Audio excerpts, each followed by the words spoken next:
मोहब्बत की नगरी आगरा, वही आगरा जिसके किनारे कालिंदी बहती है, वही आगरा जो कभी मुगलों की राजधानी रहा, वही आगरा जहां पर ताजमहल बसा करता है।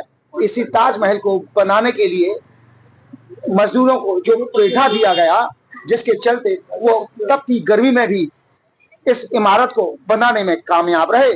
2024 गुजर चुका है और 2024 में पेठा उद्योग कहां से कहां पहुंचा, कितनी दुश्वारियों का सामना करना पड़ा, सरकार से और प्रशासन से किस तरीके की अपेक्षाएं थी, उन सभी मामलों को लेकर हमारे साथ हैं पेठा उद्योग के शख्सियत राजेश अग्रवाल जी। सीधे बात करेंगे। आप अध्यक्ष भी हैं, इस नाते आपका एक बड़ा दायित्व बन जाता है कि इस पेठा उद्योग को दुनिया तक पहुंचाना और जो समस्याएं आती हैं उसको लेकर सरकार तक प्रशासन में अपनी बात पहुंचाना। 2024 में किन समस्याओं को लेकर आप मानते हैं कि ये चीजें सरकार द्वारा प्रशासन द्वारा कर देनी चाहिए थी, नहीं हुई?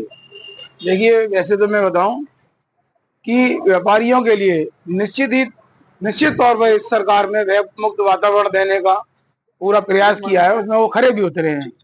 मगर कहीं ना कहीं जो हमारे शासनिक प्रशासनिक अधिकारी हैं, जो कर निर्धारण अधिकारी हैं, उन पर सरकार की निरंकुशता के कारण उनका उत्पीड़न भी होता चला आ रहा है।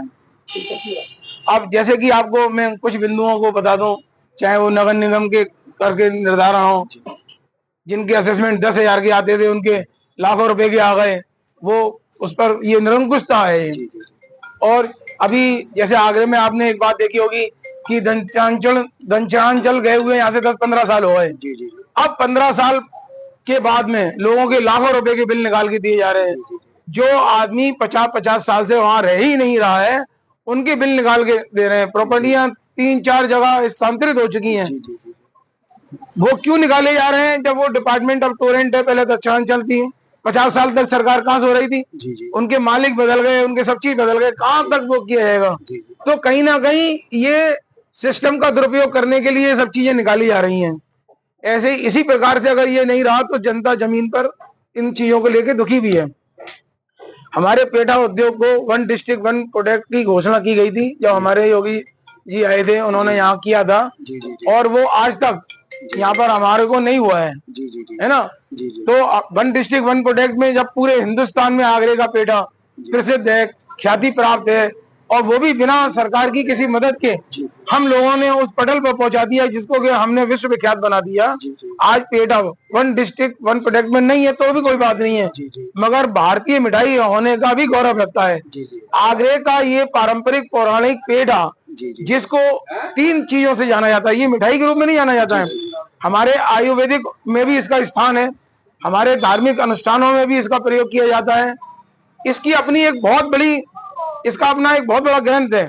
आप जब जाएंगे तो उसमें हजारों तरह की बीमारी इस पेठे से लाभ बताया है, पेठे के जूस पीने के तमाम फायदे बनाए हैं। जब कोई जानता नहीं था कैंसर क्या चीज होती है, कैंसर का भी इससे पेठे से इलाज लोग जूस पी करके उनसे उसको नियंत्रण करने के लिए इसका इस्तेमाल करते हैं।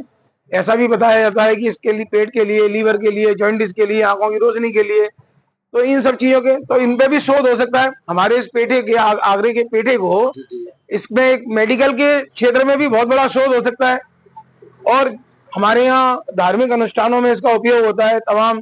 जैसे आप चले जाओ साउथ में चले जाएंगे तो वहाँ छोटी सी झोपड़ी हो या 5 स्टार होटल हो, नजरोटे के लिए इसको केवल इसकी खेती, वहां पर तो पेठा नहीं बनता है, केवल जो इसकी खेती होती है वो केवल इसीलिए होती है धार्मिक अनुष्ठानों में। राजेश जी, 2024 की हम बात करें, 25 में हम आज 1 तारीख है, 25 में खड़े हुए हैं जी। तो क्योंकि ये पेठा आगरा की पहचान कहा जाता है, ताजमहल से जुड़ा हुआ, खाली आगरे की पहचान नहीं होता, ये इसको बोला जाता है आगरे का धार्मिक जी पारंपरिक पौराणिक प्राचीन पेठा कहा जाता है, क्योंकि ये महाभारत के जमाने से इसकी उत्पत्ति है। इसको संस्कृत में कुष्मांडू कहते हैं, सिंधी में सिपाहू कहते हैं, इंग्लिश में एसगार्ड कहते हैं, लैटिन में व्हाइट पम्पकिन कहते हैं। इसके अनगिनत हैं। हमें ये जानकारी है कि इसको अलग अलग 35 विभिन्न भाषाओं में बोला जाता है, पोड़ा बोला जाता है, बथुआ बोला जाता है। सबसे बड़ी बात यह है, मुद्दे की बात यह है कि 2024 से पहले आगरा प्रशासन सरकार द्वारा इस उद्योग को दूसरी जगह स्थानांतरण करने की बात कही गई थी। इसके साथ ही कोयले की भट्टी ना उपयोग करने की बात कही थी। कोयले की भट्टी की जगह गैस को प्रचुर मात्रा में उपलब्ध कराने की बात कही थी और इसके साथ ही तमाम समस्याओं से आप लोग जूझ रहे हैं। व्यापार दृष्टि आपने क्या मानते हैं आप? बड़ी दुबती हुई रग पे हाथ रख दिया। ये जो पेठा उद्योग है, ये वर्षों से केवल उत्पीड़न सहता आ रहा है।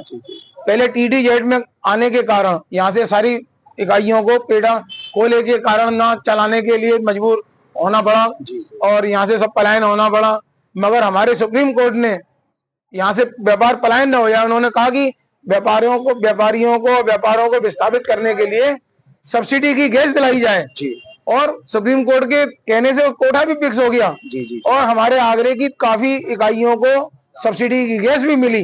मगर हमारा आगरे का जो पारंपरिक पौराणिक प्राचीन पेठा उद्योग है, इसको सब्सिडी की गैस नहीं मिली क्योंकि अधिकारियों द्वारा उसमें इस पेठा उद्योग को नहीं डाला गया, इसलिए उसमें सब्सिडी की गैस पाने में ये पेठा उद्योग वंचित रह गया। इसकी हम कई बार लड़ाई लड़ चुके हैं कि पेठा उद्योग को भी सब्सिडी की गैस दिलाई जाए, जबकि हमारे आगरे में गैस का कोटा बहुत ज्यादा था जिसका इस्तेमाल भी नहीं हो पा रहा था। यहाँ से स्थानांतरित करा करके फिरोजाबाद ले जाया गया, मगर जो यहाँ हम भूखे बैठे हैं, घर के भूखे बैठे हैं, उनको गैस नहीं दी सब्सिडी की और यहाँ से ले जाके फिरोजाबाद दे दी। और जैसे हमारा एग्रीकल्चर से जुड़ा हुआ है, लाखों किसान केवल पेठे की उत्पत्ति करते हैं पेठा उद्योग के लिए, और हम बात करते हैं स्किल इंडिया की, स्टिल इंडिया की, स्किल इंडिया की, मगर हमारा एक पेठा ऐसा है कि हम इस पेठे को, जैसे हमारे यहाँ बाहर की कैडबरी बिक सकती है, तो क्या हमारा आगरे का पारंपरिक पौराणिक प्राचीन पेठा जो है क्या पूरे विश्व पटल पर नहीं बिक सकता है? अगर सरकार की मंशा मात्र हो जाए, इस पेठा उद्योग को अगर अपनी उनकी नजर थोड़ा हमारे सहयोग में हो जाए, तो ये मैं निश्चित ही मानता हूँ कि आगरे का ये पेठा जो है आयुर्वेदिक पेठा, आयुर्वेदिक भी है पेठा। हमारा जो आगरे का आयुर्वेदिक पेठा है, जिसको मोदी जी कह रहे हैं कि आयुर्वेद को बढ़ाना है, तो क्यों ना इस पेठे को बढ़ाया जाए?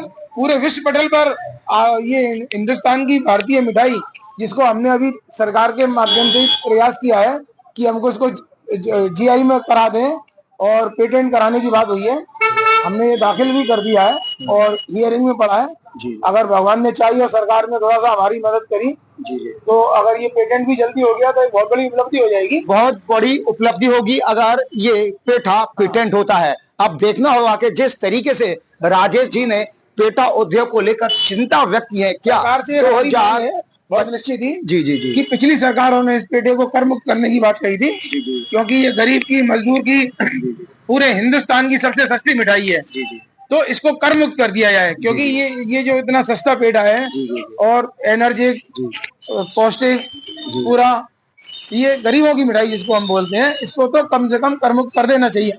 एक बार सपा के शासन में मुलायम सिंह जी ने इसको कर मुक्त करने की घोषणा की थी, मगर पेठा उद्योग के लिए दुर्भाग्य रहा कि उसके बाद वो सरकार रिपीट नहीं हो पाई और हमारा जो आश्वासन था वो रह गया। अभी भी हम सरकार से कह रहे हैं कि इसको ओडीओपी में लाया जाए पेठा उद्योग को, क्योंकि ये किसान से, छोटे व्यापारियों से, निम्न स्तर के व्यापार से जुड़ा हुआ है, तो इस व्यापार में फूड प्रोसेसिंग यूनिट दी जाए, जिससे कि हम जो ऑफ सीजन होता है, किसानों का फल खराब हो जाता है उस समय, तो पेठा बना करके उसका निर्माण करके रख लिया जाए और उसको विश्व पटल पे बेचा जाए, विश्व पटल पर बेचे जाने की इकोनॉमी में बहुत कम होगी। बात कह रहे हैं राजेश जी। अब देखना होगा कि जिस तरीके से उन्होंने दुख तीरथ पर हाथ रखा है और पूर्व की सरकार की द्वारा दी गई घोषणाओं को लेकर भी बात कही गई, लेकिन जिस तरीके से 2024 में और से पहले लगातार पेठा उद्योग को ठगने का काम किया है, अब देखना होगा कि सरकार वाकई में क्या ऐसे गरीबों के उद्योगों को आगे बढ़ाने का काम करेगी या आने वाला वक्त बताएगा। लेकिन यह बात स्पष्ट है कि पेठा आगरा ही नहीं, भारत ही नहीं, बल्कि दुनिया में विख्यात है और जिस तरीके से उन्होंने इसके आयुर्वेदिक लक्षण भी बताए हैं, वो कहीं ना कहीं तमाम बीमारियों से लोगों को इजाद दिलाते हुए दिखाई दे रहे हैं। अब देखना होगा कि आने वाले वर्षों में 2025 में क्या सरकार इसको कर मुक्त कर पाएगी या आने वाला वक्त बताएगा। प्रदीप रावत, उत्तर प्रदेश टाइम्स, आगरा।